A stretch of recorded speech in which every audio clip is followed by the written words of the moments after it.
Hello and a very warm welcome to ET Studios, ET Brand Equity and CleverTap.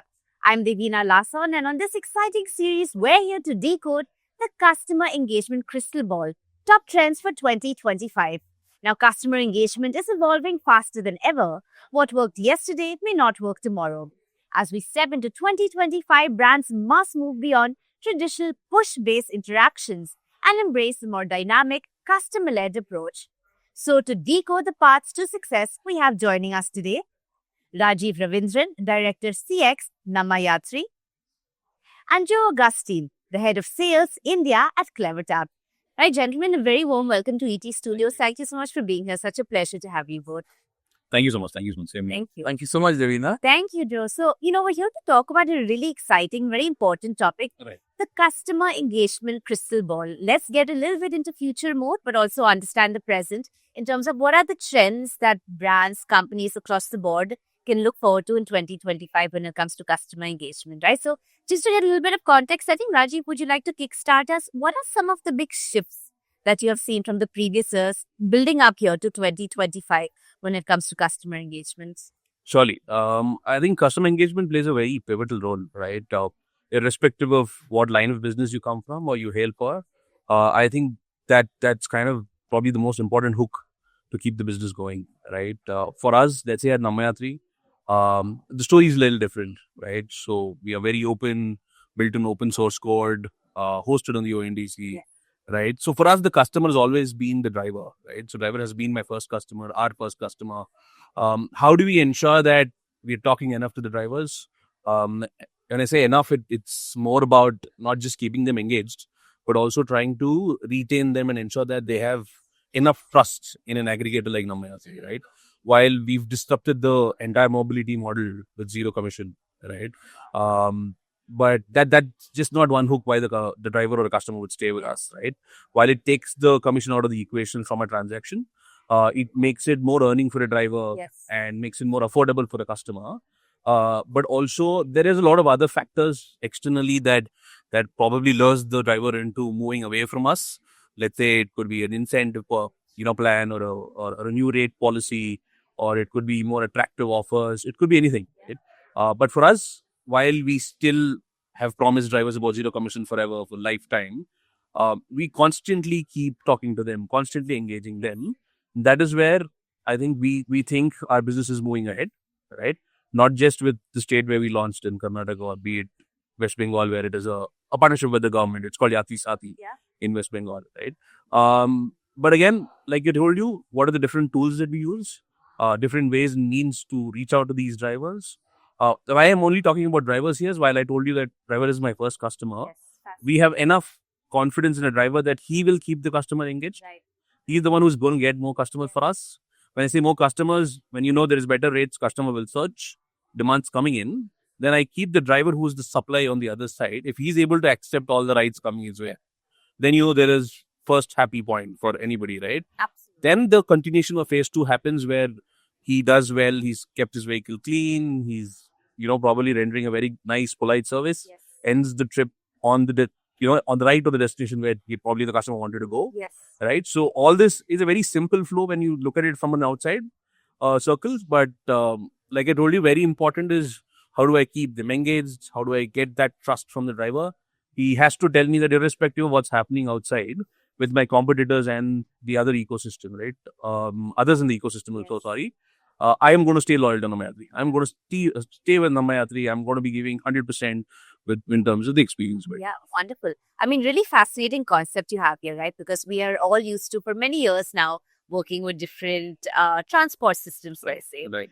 What really was the trigger? What got you interested in this field in the first place? How did you think of the concept? Right. So our parent firm is JustPay. Right. JustPay has a very tech DNA, fintech org, right? Building for OpenStacks. I think one thing was when we spoke to ONDC or Beckon. Beckon is the protocol with which we've hosted ourselves on ONDC. One piece was how do we ensure that everything is in the open for people to see, right? We were the first organization to adopt that piece. Probably we are the flag bearers for ONDC. Open Dashboard tells you everything about us, from how much the driver is earning, where's the demand, where's the supply, Yes. right? So the trigger point, of course, was the driver pain point of commission. while everybody thought, okay, incentive is his pain point, higher earning is his pain point. But for an higher earning, what is that that's taking away some amount of his daily earning was what we identified to be his actual pain point, right? That's how we built the model. But again, the trick was whether we'll sustain, right? With so much of cost and so much of marketing outside Namma Yatri, right? We thought it might be a little difficult, but I think the driver love is something that we've been able to win. And we continue to do that. And we've promised them that this is going to stay this way forever, right? So that is where the trigger point was. And then we thought about, so Namma Yatri believes in on three pillars, right? We're trying to build this model on Samaj, Sarkar, Bazaar kind of a logic. Samaj is your community, your drivers and customers who build this model and make it successful. Of course, Sarkar is when you partner with the government and you become their official mobility partner. That's what we've done with Yatri Sati in West Bengal, which is a super hit. We're doing it with Odisha Yatri in Odisha. We are trying to do the same in other states as well. And the third angle is Bazaar. Bazaar is where we work with other business leaders, other business groups, be it CleverTap, right, or be it, let's say, any of the other mobility aggregators also. And let's say, and also the government bodies. When I say the government bodies, our ultimate aim is to get to a multi-modal kind of a app, right? Where at one click you're able to, cater to or probably to the masses with all modes of commute available on the same app or one click, right? That's where we're trying to build this to. We're in touch with multiple government bodies and other aggregated platforms. Let's see how does it go. But yeah, of course, I think that's the eventual goal. Okay. So that's where we want to be striving. Hopefully we get there. Wonderful. Thank you for painting that picture. Joe, love to get you in now.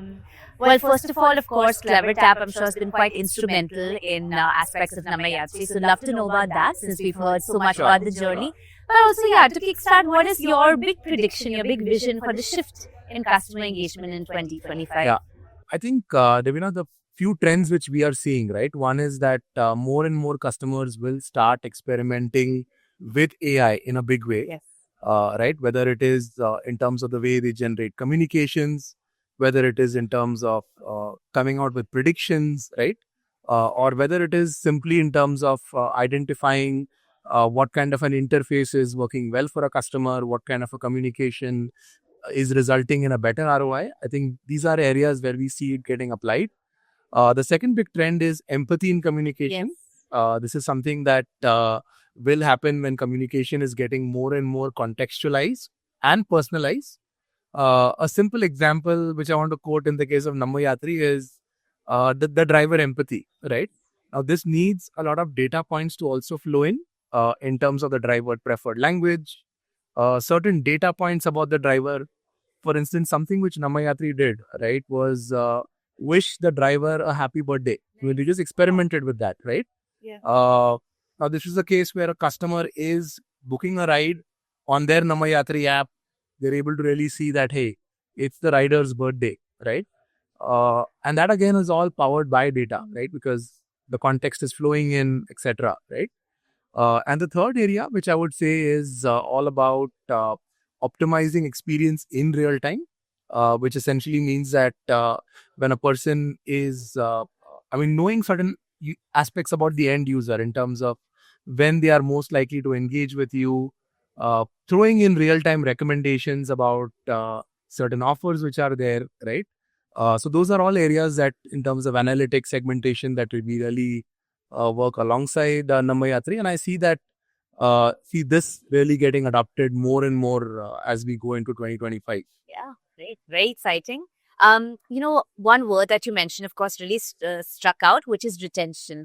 Right, we're living in an era where, of course, customer acquisition it's very high. It's more and more challenging for companies really to give their all there, and retention has become a big focus area. Love to get your perspective on this. Of course, you've spoken on retention of the drivers, but how do you think, in general, organizations can look at the retention model? What are some of the strategies in which an organization can adopt to really align with this goal overall? Absolutely, right. I think to start with, when I spoke about retention, right, I'll just give you an example on the driver side before I come to the customer side. For a driver, there is n number of options as similar to what a customer has. Okay, the customer would open in 4 or 5 apps to book one ride, be it an auto, cab, or even bike taxi, right? Similarly, a driver also keeps 4 or 5 apps open, right? He looks at the ride that he's getting. He looks at the destination. He looks at the price of the ride. He looks at the time of the day. right? There's a lot of other factors that everybody considers, right? Now, here is where the game of retention starts. How do you ensure he stays with you and not drift away, right?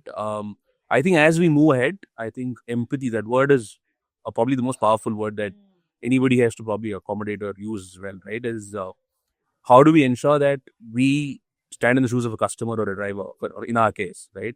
And probably solve for the problem that they're facing. Second is the importance of experience during the ride, pre-ride, during the ride, and post-ride, right? It's very important. The third piece is when I know for a model like Namma Yatri, when I know that I don't have an extra incentive, a monetary incentive, the experience that a driver is able to give the customer and the app is able to give a customer plays a even more important role, right? Because I don't see a customer coming back to me if he's unhappy with the ride or the destination was incorrect in the app, or probably the driver took a longer route and the price doubled or tripled, right? So we're looking at various aspects. That's when AI also plays a big role, right? In terms of preempting what could happen and also looking at reactively what are the complaints or probably the problems that anybody is facing. For instance, let's say the partnership with CleverTap, right? CleverTap helps us massively in the journey of, let's say, sending out PNs, WhatsApp messages, in-app notifications, in-app pop-up. That keeps the driver or the customer updated about what's happening, right? So be it the offer, be it what's changing on the app, be what he wants or she wants, everything is updated real time. I think that is very important as well. So there's three key things, right? I would say one is how do you gauge the experience during the transaction or a ride, let's say in our case.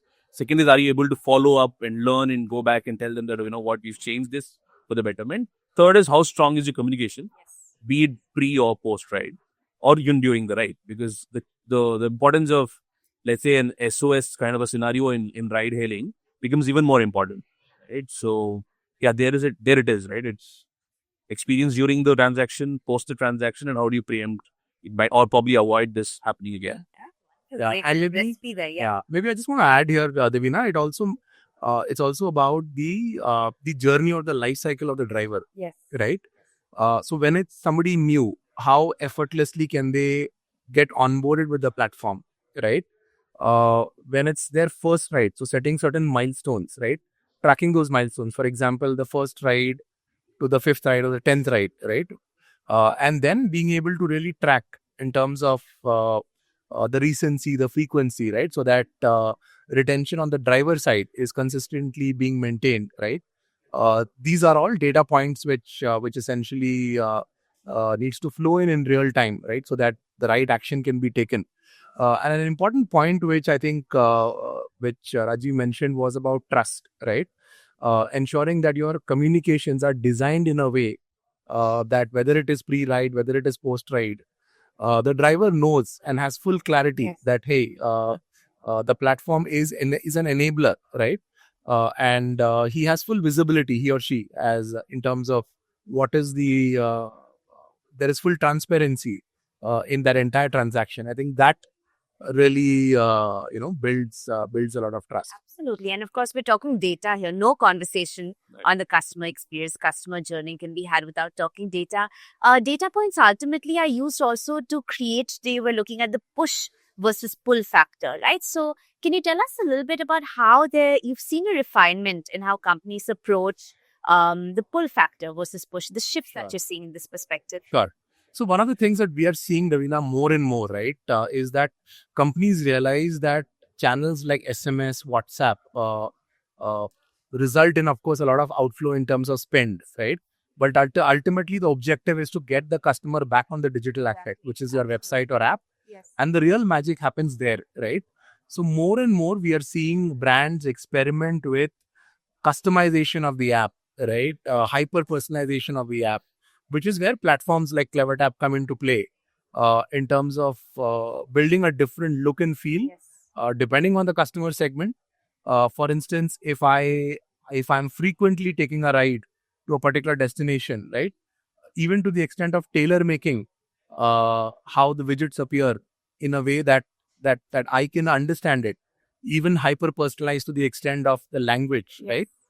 These are all nuances which a platform like ours does, right? And particularly given the different states in which Namma Yatri operates, bringing in the regional nuance of each and every market, I think that really helps us in terms of ensuring that we are able to deliver a Those are all trends that we are really seeing brands do, right? Absolutely. And of course, everything that you're saying really points to the fact when we're talking about MarTech, that is constantly evolving, right? The MarTech stack is no longer a fixed one-size-fits-all strategy by any means. Right. What does it take for a company to really identify what works for you, which tools are for you? There's a plethora, of course, of options out there.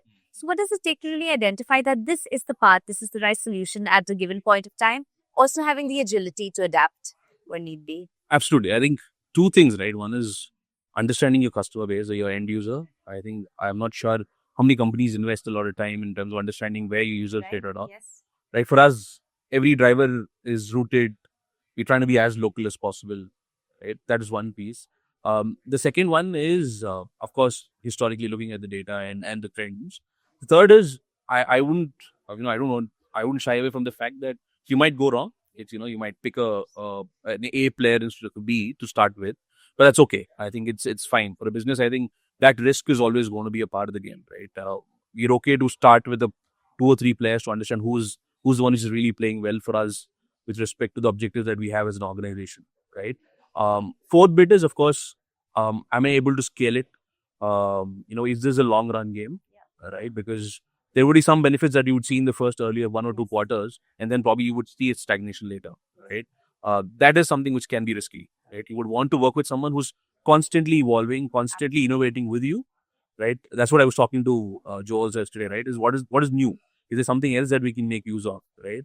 While our business is also becoming dynamic, right? Because when a government comes in, right, it's a totally different ball game altogether. It's just not community again. So we will have to see how can CleverTap probably help us, right? If not CleverTap, who can help us? While of course everybody's trying to innovate, but who is that who can keep the pace with you? Second is also has the same vision, right?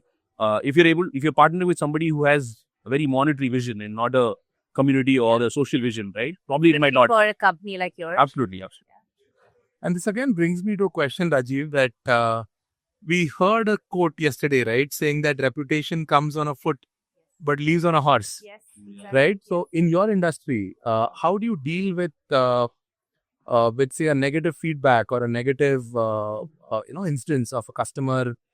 We've seen this with many big ride-hailing apps, where one incident gets blown out, right, and it's all over the news. Suddenly, questions on safety, etc., come into play, right? So, how do you guys manage or optimize for to ensure that any negative experience, right, is getting handled the right way? Of course. So one is of course, these are things which are out of our hands as well. To be very honest, yeah, right? So in a market like why we're providing the SaaS to the driver and customer, here we are not in person, or we don't have a ground ops team to sit and man what a driver is doing. One is, of course, get a guarantee from the driver, but still things are bound to happen. Yeah. Some of them are blown out of proportion, probably not true. One thing that we do differently when compared to probably the other players in the market is we listen to both sides of the story. And that doesn't happen. I mean, as brutally honest as possible, right? Only looking at the customer side and trying to overrate what actually happened kills the business down, right? Because once a driver feels, there's nobody to support, right? Then, for example, right, anybody talks about an SOS system, everybody talks about a safety system, but they talk about an SOS and a safety system for the customer. Yeah. Not many happen the other way around. Well, right? Yeah. That's have you seen cases like we that? have, right? While those are really in-depth, annoying cases, to be honest. But it takes a lot of bandwidth for us as well, right? That's when you look at the trend of the ratings of the driver, the behavior, the appreciation that he's taken, analytics about the feedback that the customers are leaving on the app, right? A background verification whenever required, a police background verification, a courtroom background verification, right? All these play a role. But even after so many measures, right, you're bound to see 1 or 2 cases that's going to upload. And social media, to be honest, we would not believe it 100%. Because anybody can quote anything. That's when it's important to balance both. Also make the driver feel that, okay, fine, I listen to you as well, and then come to a conclusion. But if anybody is found guilty, then there is no looking back. Then they blocked out of the platform, and then we move it to the legal team, or we move it to the law to take action. Sure, yeah. Such a nuanced process, actually. Yes. So, Joe, hearing, of course, that agility is really so central to what any organization is looking for today. Can you tell us a little bit about how CleverTap can help to enable this? What does it mean really to provide an agile customer engagement solution in 2025 to the companies? So, do you know one of the key aspect is real-timeness, right? Being able to use data in real time, right? And being able to delight that customer in the moment, right? So, for instance, we work with a lot of e-commerce brands, right? So, the golden hour or the golden moment is when the customer is browsing that catalog, right? And if you can show them the right recommendations there, right? That is customer delight. When a customer is, let's say, getting onboarded on the Namma Yatri app, when you're able to make that onboarding process frictionless, right? That to me is really delivering that customer delight, right? So how in real time can you optimize that experience, right? All of those things, in my view, go a long way, right? So it is all about real timeness. It's all about scale, and being able to do all of that to optimize the overall experience as they are experiencing or interacting with you is, in my view, how things will improve experience. Because of I just want to add to that piece, right? So, let's say somebody who wants to book a ride, I think anybody would love it if the location is pre-selected, right? You don't want to have, you'll have not time, right? And you would know that, okay, fine, this person travels to college every day, let's say student, and he's booking autos every day to his college. Then probably the first selection for him has to be the college as a destination, right? Very simple thing, very, very simple things. But these are things that makes the entire experience more seamless, right? That's where the speed also matters, right? You can't have the app sit, look and search for the destination. Yes, 4 or 5 seconds, right? And it's only going to annoy him. It's immediately he's going to move out of the drive, right? Because he's in a hurry, I am in a hurry, and coming from a city like Bangalore, right? I know what time means, especially when it comes to travel. absolutely not a minute to spare. Yeah, right. So And if too many people, Davina, are experiencing a broken experience, right? So, for instance, if let's say there are 3 steps to booking a ride, right? And you say that, hey, in step 2, a person is taking a lot more time as compared to step 1 or step 3. That is an indication to the brand that, hey, there is a need to optimize that experience, right? It could be, as what Rajiv said, pre-feeding the most frequently visited location, because let's say in the morning, it's my college where I'm going, but in the evening, it will be, let's say, where my tuition classes are, right? So having that intelligence, having that data point, and really acting on that data is what will make the difference. Absolutely. So, gentlemen, we've spoken so much about the big trends that we are seeing in 2025 with customer engagement. What are some of the big shifts in customer expectations that you foresee in 25? Of course, immediacy is something that every brand is looking at. But what are some of the big shifts that brands should be aware of in 2025? I think I would say availability and ease of getting things. For example, let's say with our own mobility space, right? I think there'll be a time when a customer would say, I would need all modes of commute on one app and one tap, right? So I would need a metro, I want a train, bus, flight, everything at one tap. I think that's what we're also trying to probably move towards. That's our ultimate goal in terms of building a multi-modal piece. And how can probably, for example, right, if I was a customer, when you go to Europe, you would see strip stitching as a big piece of the market, right? Where you move from, let's say in Bangalore, if you're going from Koramangala to, let's say, KR. Now, Koramangala doesn't have a metro station. So you'll have to take a rig or a bike taxi to get to the metro station, take a metro and get down in, let's say, KR Puram. And from there to the destination, let's say another 1 kilometer, you take another auto. If I'm able to get in one booking all the modes, I get an auto and then a metro ticket is also booked and then I get down and go to the destination. And I think that's the best that anybody can ask for in a country like India where, transportation is an issue. Absolutely. Wow, lots to look forward to. Wonderful. Sure. So the way I see it, Davina, in terms of from a customer expectation perspective, today, if you look at it, a customer is used to a certain experience when they are using Netflix, when they're using Spotify. What we will end up seeing is more and more expectations from brands, right? So when I'm talking to my bank, my expectation would not be based on, say, other banking apps. It would be based on how I interact with, say, Netflix or Spotify or say Blinkit, for example, right? The speed with which I'm able to do stuff, the convenience with which I'm able to do it, and and while ensuring that I'm fully I'm fully assured that there is security in the way the entire transaction is progressing, right?